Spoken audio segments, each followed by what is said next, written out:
안녕하세요. ITQ 공인 강사 신미라입니다. 제가 담당할 강좌는 ITQ 한글과 ITQ 파워포인트, ITQ 엑셀입니다.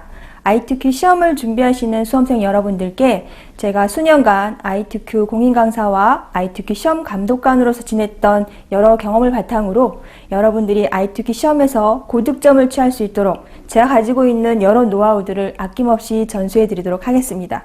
그럼 강의를 시작해 보겠습니다. 이번 시간은 첫 번째 시간으로 ITQ 엑셀의 시험 구조 및 각 작업별 체크포인트 그리고 A등급을 받기 위한 간단한 팁들을 정리해 드리고요. 엑셀 2010의 화면 구성을 알아보겠습니다. ITQ 엑셀 시험은 1시간 동안 총 4개의 시트를 작업하는데요. 첫 번째 시트인 제1작업 시트에서는 출력 형태대로 표를 작성하고 함수를 이용해서 수식을 작성합니다. 배점은 240점이고요. 조건에 따른 서식 변화와 함수 사용 능력을 평가합니다. 두 번째 제2작업은 배점이 80점입니다.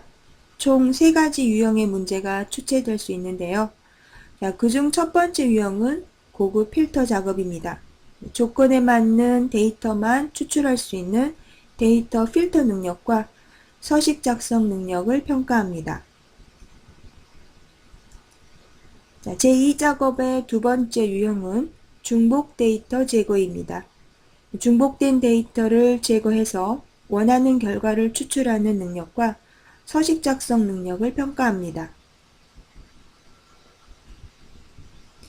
세 번째 유형은 목표값 찾기입니다. 원하는 결과값을 구하기 위해 변경되는 값을 구하는 능력과 서식 작성 능력을 평가합니다. 제3작업은 배점이 80점이고요. 두 가지 유형의 문제가 나올 수 있습니다. 첫 번째 유형은 부분합 작업입니다. 기본 데이터를 이용해서 특정 필드에 대한 합계, 평균 등을 구하는 능력을 평가합니다. 제3작업의 두 번째 유형은 피벗 테이블 작업으로 데이터 중에서 필요한 필드를 추출하여 보기 쉬운 결과물을 만드는 능력을 평가합니다. 마지막 네 번째 시트인 제4작업 시트에서는 차트 작업을 하는데요. 배점은 100점입니다. 차트 작업은 세부 조건이 많은 작업이기 때문에 신중히 처리하고 확인하는 것이 좋습니다. 이제는 ITQ 엑셀 시험에서 감점되기 쉬운 부분들을 정리해 드리겠습니다. 제1작업에서 데이터를 입력할 때 한 셀에 여러 줄을 입력해야 되는 경우 있습니다. 그럴 경우에는 Alt 엔터 키를 이용해서 한 셀 내에서 줄바꿈을 하면서 입력하면 되고요. 날짜 데이터를 입력할 때는 반드시 년, 월, 일의 구분을 하이픈 또는 슬래시로 기호를 넣어서 입력하도록 하고요. 그 이후에 출력 형태대로 표시 형식을 변경하면 되겠습니다. 정해진 셀의 범위에 이름을 정의할 때 혹시 잘못된 이름을 정의했거나 혹은 잘못된 범위에 이름을 정의했을 경우에는 정의된 이름을 수정하는 방법 수식 탭에서 이름 관리자 클릭해서 편집하면 되겠습니다. 제3작업 작업에서 피벗 테이블에서 각 필드 설정 시에 사용자 지정 이름에 두 줄로 입력된 셀의 데이터가 지정이 된 경우에는 반드시 Alt 엔터 키 기호를 삭제해 줘야 합니다. 그리고 필드명의 순서가 출력 형태와 다르게 표시된 경우에는 정렬 기능을 이용해서 필드명의 순서를 변경해 주셔야 되고요. 제4작업의 차트 작업에서는 세부 조건에는 나와 있지 않아도 눈금 단위나 눈금의 서식을 반드시 출력 형태처럼 지정해 줘야 합니다. 그리고 차트가 작업된 제4작업 시트는 제3작업 시트의 다음으로 꼭 위치 변경을 해줘야 합니다.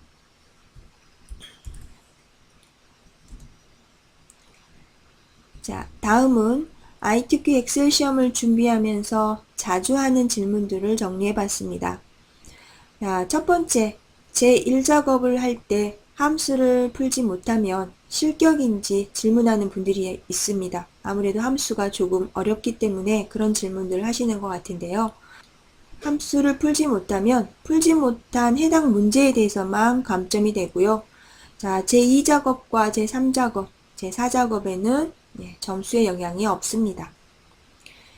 자, 두 번째 질문으로는 VLOOKUP 함수를 사용할 때 절대 참조와 상대 참조 중에 어떤 것을 사용해야 하는지 질문하는 경우 있습니다.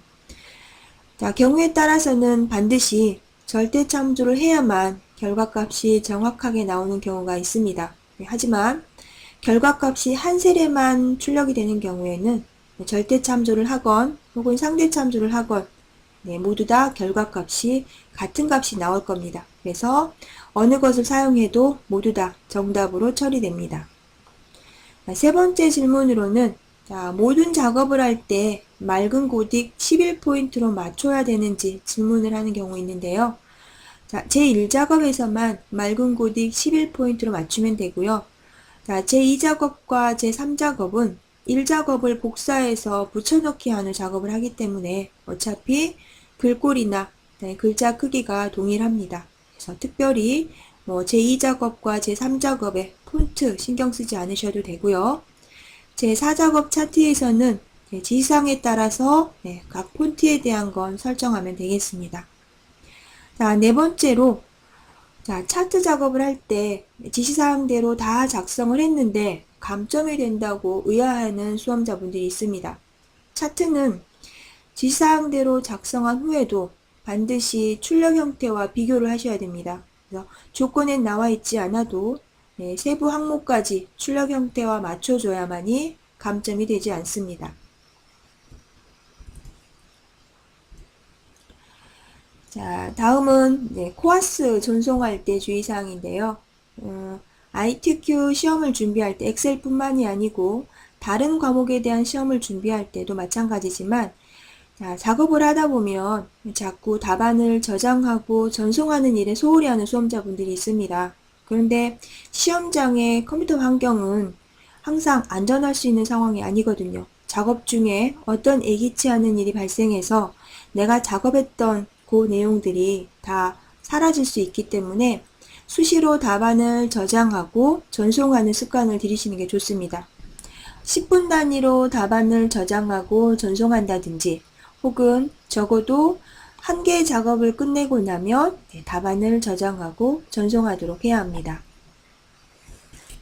자, 다음은 엑셀 2010의 화면 구성을 간략하게 알아보겠습니다. 자, 1번에 있는 파일 메뉴인데요. 파일 메뉴에서는 엑셀 파일을 새로 만들거나 혹은 기존의 엑셀 파일을 열거나 저장 혹은 인쇄할 수 있는 메뉴들이 있습니다. 자, 2번으로 표시된 빠른 실행 도구 모음은 자주 사용하는 도구들을 이곳에 등록해 놓고 마우스 한 번의 클릭만으로 바로 실행할 수 있는 메뉴입니다. 그래서 사용자 지정 눌러서 자주 사용하는 도구들 추가할 수도 있고요. 또 기존에 추가된 단추를 삭제할 수도 있습니다. 자, 3번은 제목 표시줄인데요. 작업 중인 파일 이름과 프로그램명이 표시가 됩니다. 파일이 저장되지 않았을 때는 통합문서 1, 통합문서 2 이런 식으로 제목이 표시가 되고요. 자, 4번으로 표시되어 있는 이 긴 메뉴를 리본 메뉴라고 합니다. 자, 위쪽에 있는 메뉴 탭을 클릭하면 각 메뉴에 해당하는 도구들이 아이콘 형태로 표시되어 있습니다. 자, 다음은 5번으로 표시되어 있는 이 작은 아이콘인데요. 각 그룹의 우측 하단에는 이런 그룹 옵션 단추가 있습니다. 그래서 이 옵션 단추를 클릭하면 더 다양한 서식을 설정할 수가 있습니다.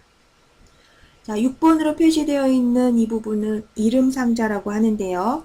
자, 현재 위치한 셀 포인터가 위치한 셀의 주소나 혹은 셀의 이름을 표시해 줍니다. 자, 다음은 7번으로 표시된 부분, 이곳을 수식 입력줄이라고 합니다. 그래서 현재 셀 포인터가 위치한 셀에 입력된 데이터나 혹은 수식이 표시되는 곳인데요. 자, 데이터를 확인할 수도 있고, 입력된 데이터를 확인할 수도 있고, 또 입력된 데이터를 수정할 수도 있습니다. 자, 8번으로 표시되어 있는 이 부분이 엑셀에서의 작업 영역인데요. 워크시트라고 부릅니다. 사용자가 데이터를 입력하기 편하도록 이렇게 표 형태로 그려져 있고요. 자, 엑셀에서는 기본적으로 3개의 워크시트가 제공이 됩니다. 자, 다음은 A, B, C, D로 이어져 있는 알파벳들인데요. 자, 이 A, B, C, D는 워크시트에서 열을 구분하기 위한 문자로 열 머리글이라고 합니다.